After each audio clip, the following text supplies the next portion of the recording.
এই মুহূর্তে আবহাওয়া দপ্তরের গুরুত্বপূর্ণ খবর। একদিকে যখন কনকনে ঠান্ডায় কাঁপছে গোটা বাংলা, ঠিক সেই সময় দাঁড়িয়ে উল্টো দিকে দক্ষিণ বঙ্গোপসাগরে তৈরি হয়েছে গভীর নিম্নচাপ।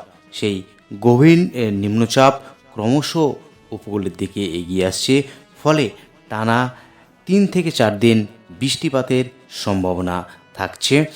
কোথায় বৃষ্টিপাতের সম্ভাবনা রয়েছে, ঠান্ডার প্রভাব কমবে না বাড়বে, সবই এই গুরুত্বপূর্ণ ভিডিওতে আপডেট করব। সুতরাং ভিডিওটি প্রথম থেকে শেষ পর্যন্ত দেখতে থাকুন। আর আপনি কোন জেলা থেকে এই ভিডিও দেখছেন অবশ্যই জেলাটির নাম কমেন্ট বক্সে জানাতে ভুলবেন না। প্রথমে চলে যাচ্ছি আইএমডির যে অফিসিয়াল পেজ, সেই অফিসিয়াল পেজে আজ এবং আগামী কয়েকদিনের আবহাওয়ার কী গুরুত্বপূর্ণ আপডেট রয়েছে।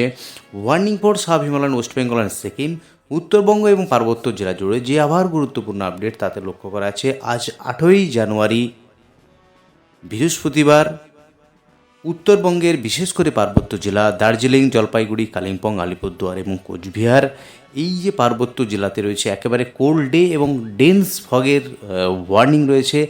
আগামীকাল থেকে আগামী 14 তারিখ উত্তরবঙ্গের কোনো জেলাতেই ওয়ার্নিং নেই, এবং ওয়ার্নিং ফর ওয়েস্ট বেঙ্গল অর্থাৎ গাঙ্গেস্টিক ওয়েস্ট বেঙ্গলের জন্য কোনো ওয়ার্নিং ইস্যু নেই আলিপুর আবহাওয়া দপ্তর থেকে। এবার চলে যাচ্ছি আলিপুর আবহাওয়া দপ্তরের যে অফিসিয়াল পেজ ডিস্ট্রিক্ট ওয়াইজ, সেই ডিস্ট্রিক্ট ওয়াইজ পেজে কী আপডেট রয়েছে একবার সরাসরি দেখার চেষ্টা করছি। কলকাতা সহ হাওড়া, হুগলি, 2 পরগনাস, 2 মেদিনীপুর, পশ্চিমাঞ্চলের জেলা মুর্শিদাবাদ এবং নদিয়া, সমস্ত জেলাতেই রয়েছে একেবারে কোল্ড ডে অর্থাৎ ঠান্ডার আমেজ বজায় রয়েছে।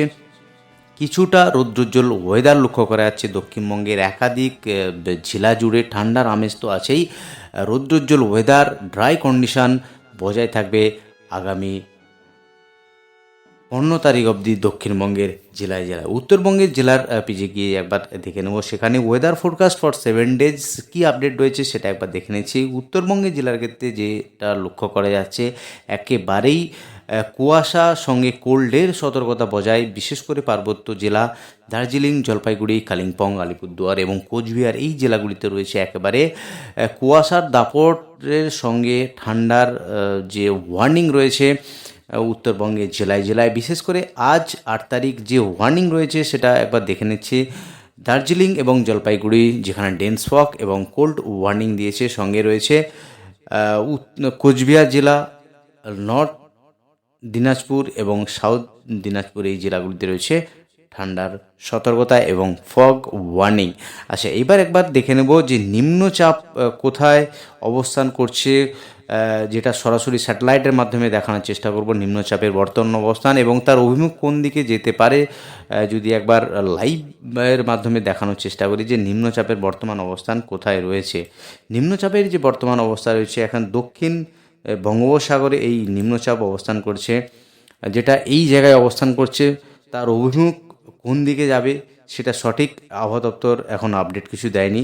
হতে পারে তার অভিমুখ যদি এইভাবে দেয় থাকে পরবর্তীকালে, বা যদি শ্রীলঙ্কার দিকে আসে সেটা আলাদা কথা, নাহলে এর অভিমুখ যেটা জেনারেলি হয়ে থাকে চেন্নাই, নেলোর, অর্থাৎ ভারতের একেবারেই দক্ষিণের যে উপকূলবর্তী জায়গা, তো সেই সব জায়গাতে এই নিম্নচাপ যখন ক্রমশ এগিয়ে আসবে তার প্রভাব পড়বে, একেবারে শীতের মুখেই এই বৃষ্টিপাতের হওয়ার সম্ভাবনা রয়েছে। তার প্রভাব পড়বে বিশেষ করে তামিলনাড়ু উপকূল এবং অন্ধ্রপ্রদেশ উপকূলে, এর প্রভাব যথেষ্ট বেশি পড়ার সম্ভাবনা রয়েছে। এর প্রভাব দক্ষিণবঙ্গের সেভাবে পড়ার কোনো সম্ভাবনা নেই। ইতিমধ্যেই আলিপুর আবহাওয়া দপ্তর যে বিজ্ঞপ্তি প্রকাশ করেছে সেটা একবার দেখে নিচ্ছি। আলিপুর আবহাওয়া দপ্তর যে বিজ্ঞপ্তি গতকালই প্রকাশ করেছে তাতে বলা হয়েছে, cold weather condition over the district of West Bengal and formation of depression over south east বে অফ বেঙ্গল এবং adjoining east coastal Indian Ocean.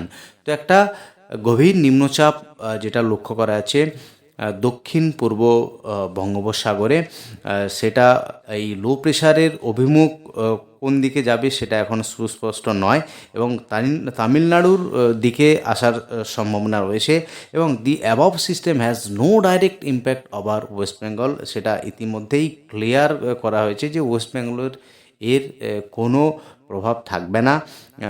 এবং আরও একটা সাইক্লোনিক সার্কুলেশন যেটা রয়েছে, cyclonic circulation over Tripura and neighbourhood lies over Tripura adjoining Bangladesh. তো এই কারণেই তাপমাত্রা কিছুটা বাড়ার হয়েছে গত দুদিনে, তার প্রভাব আমরা লক্ষ্য করেছি। কুয়াশার দাপট কিছুটা হলেও দক্ষিণবঙ্গে কম রয়েছে। যদি সরাসরি স্যাটেলাইটের মাধ্যমে একবার দেখি তাতে কি ছবি রয়েছে একবার দেখে নিচ্ছি। সরাসরি স্যাটেলাইটের মাধ্যমে চলে এলাম। স্যাটেলাইটের মাধ্যমে যেটা লক্ষ্য করা যাচ্ছে, তাতে দক্ষিণবঙ্গের কোনো জেলাতেই সেভাবে মেঘ লক্ষ্য করা যাচ্ছে না, কিন্তু পশ্চিমাঞ্চলের জেলা সেখানেও কিন্তু কোনো নেই। সামান্য এই রঘুনাথপুরের কাছাকাছি কিছুটা আসানসোল এই সমস্ত জায়গাতে ডুমকা এগুলো রয়েছে মেঘাচ্ছন্ন আকাশ। এবং উত্তরবঙ্গের বিশেষ করে মালদা, উত্তর দিনাজপুর, দক্ষিণ দিনাজপুর, বালুরঘাট এই সমস্ত জায়গাতে একেবারে মেঘাচ্ছন্ন আকাশ, এবং কোচবিহার, আলিপুরদুয়ার অর্থাৎ উত্তরবঙ্গে যে 8টি জেলা সেই জেলাতে রয়েছে একেবারে ঠান্ডার দাপট সহ কুয়াশা এবং মেঘাচ্ছন্ন আকাশ রয়েছে। সরাসরি স্যাটেলাইটের মাধ্যমে দেখানোর চেষ্টা করলাম। এবার একবার চলে যাব যে মিনিমাম টেম্পারেচার আজকের দিনের জন্য কোথায় কত থাকার সম্ভাবনা রয়েছে। মিনিমাম টেম্পারেচার যেটা লক্ষ্য করা আছে, একেবারে পুরুলিয়া 9 ডিগ্রি, আসানসোল 8, শান্তিনিকেতন, শ্রীনিকেতন 8 এবং 7 ডিগ্রি, বাঁকুড়া, বর্ধমান 8 এবং 9, বিষ্ণুপুর 8, মেদিনীপুর 10, হাওড়া, অশোকনগর এবং ডায়মন্ড হারবার, দীঘা 9-10-এর কাছাকাছি। কলকাতার আশেপাশে যে টেম্পারেচার, দমদম 10, সল্টলেক এবং আলিপুর 11, সুন্দরবন 10 ডিগ্রি টেম্পারেচার। তো মুর্শিদাবাদ এবং বহরমপুর 8 এবং 9 ডিগ্রি। এই হলো দক্ষিণবঙ্গের আজকের দিনের এক্সপেক্টেড মিনিমাম টেম্পারেচার। উত্তরবঙ্গের যে টেম্পারেচার, মালদাতে 11 ডিগ্রি, সঙ্গে যেটা লক্ষ্য করা যাচ্ছে আজ দার্জিলিং 2 ডিগ্রি মিনিমাম টেম্পারেচার হওয়ার সম্ভাবনা। এদিকে কালিম্পং 8, শিলিগুড়ি 9 এবং রামসাই 7 ডিগ্রি, জলপাইগুড়ি 8 এবং কোচবিহার 9 ডিগ্রি মিনিমাম টেম্পারেচার। এবার আলিপুর আবহাওয়া দপ্তর কী আপডেট দিয়েছে গত 24 ঘন্টায় কোন কোন জেলার তাপমাত্রা কত রয়েছে সেটা একবার দেখে নিচ্ছি।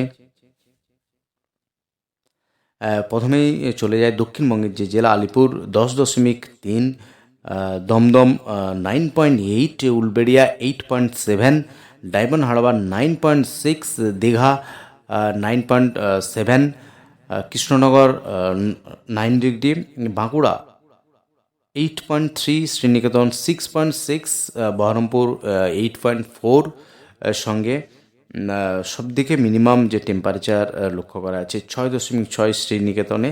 বাকি পশ্চিমাঞ্চলের যে টেম্পারেচার একেবারে 8-9-এর কাছাকাছি রয়েছে। উত্তরবঙ্গের যদি টেম্পারেচার দেখি তাতে দার্জিলিং 3.2, মালদা 11.1 এবং 7.5, জলপাইগুড়ি, কোচবিহার 9.1। এই হলো উত্তরবঙ্গ এবং দক্ষিণবঙ্গ জুড়ে আবহাওয়ার গুরুত্বপূর্ণ আপডেট। আজই অবধি আবহাওয়ার গুরুত্বপূর্ণ আপডেট নিয়ে ফিরে আসছি পরের ভিডিওতে।